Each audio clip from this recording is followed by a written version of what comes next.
வணக்கம் மக்களே, வணக்கம். சற்று முன் கிடைக்கப்பெற்றிருக்கக்கூடிய ஒரு முக்கியமான அதிர்ச்சிகரமான பரபரப்பான தகவலை ஒன்றை பார்க்க போகிறோம்.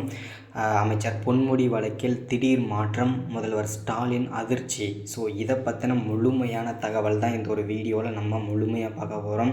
அமைச்சர் பொன்முடி வழக்கில் என்ன திடீர் மாற்றம் செஞ்சுருக்காங்க, முதல்வர் ஸ்டாலின் எதனால் அதிர்ச்சி அடைஞ்சிருக்காரு, அவர் எதனால் சிக்க போகிறார். ஸோ இதை பற்றின முழுமையான தகவல் தான் இந்த ஒரு வீடியோவில் பார்க்க போகிறோம். ஸோ அதற்கு முன்பு நமது சேனலுக்கு நீங்கள் புதிய பார்வையாளராக இருந்தால் மறக்காமல் நமது சேனலை சப்ஸ்கிரைப் பண்ணுங்கள். சப்ஸ்கிரைப் பண்ண உடனேயே பக்கத்திலே ஒரு பெல் பட்டன் வரும், அதை கிளிக் பண்ணி ஆல் என்ற ஆப்ஷனில் போட்டு வச்சுக்கோங்க. தொடர்ந்து நம்ம போடக்கூடிய வீடியோஸ் நோட்டிஃபிகேஷன் உடனுக்குடனே உங்களை வந்தடையும். அது மட்டும் இல்லாமல் வீடியோ பார்க்குற ஒவ்வொருத்தரும் லைக் பண்ணுங்கள், ஷேர் பண்ணுங்கள், சப்போர்ட் பண்ணுங்கள். ஒவ்வொருத்தருக்கும் லைக் கொடுங்க. ஸோ ரொம்ப இம்பார்ட்டண்ட்டாக இருக்கும். ஓகே, வாங்க வீடியோக்குள்ளே போகலாம். சற்று முன் கிடைக்கப்பெற்றிருக்கக்கூடிய ஒரு முக்கியமான அதிர்ச்சிகரமான தகவல் என்ன அப்படின்னு பார்த்தீங்கன்னா, சற்று முன் பொன்முடி வழக்கில் திடீர் மாற்றத்தை ஏற்படுத்தியிருக்காங்க. ஹைகோர்ட்டில் பார்த்தீங்கன்னா அமைச்சர் பொன்முடி பார்த்தீங்கன்னா வருமானத்திற்கு அதிகமான சொத்து குவிப்பு வழக்கில் கைது பண்ணியிருந்தாங்க. அதை 1 இயருக்கு முன்னாடி அதை ரிலீஸ் பண்ணியிருந்தாங்க. திரும்பவுமே அது செல்லாது, நீங்கள் ஜெயிலுக்கு போயே ஆக வேண்டும் என்று ஹைகோர்ட் பார்த்தீங்கன்னா உத்தரவு போட்டிருந்தாங்க 1 வீக் முன்னாடி.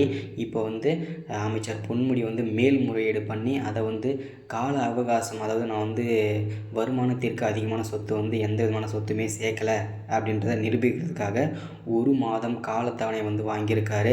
ஸோ இதனால் முதல்வர் ஸ்டாலின் அதிர்ச்சி அடைஞ்சிருக்காரு. ஏன்னா எப்படியாச்சும் அவனை உள்ள தள்ளிடன்னு பார்த்தேனே, இப்படி ஒரு மாதம் கால அவகாசம் வாங்கிட்டானே, ஸோ இவனை நம்ம என்ன பண்ணுறது, எப்படி அடித்தாலும் வெளியே வரானேன்னு சொல்லிட்டு முதல்வர் ஸ்டாலினுமே அதிர்ச்சி அடைஞ்சிருக்காரு. அது மட்டும் இல்லாமல் அமைச்சர் பொன்முடி பார்த்தீங்கன்னா ஸ்டாலின் மீது பெரும் கோபத்தில் இருக்கிறார், கடும் கோபத்தில் இருக்கிறார்.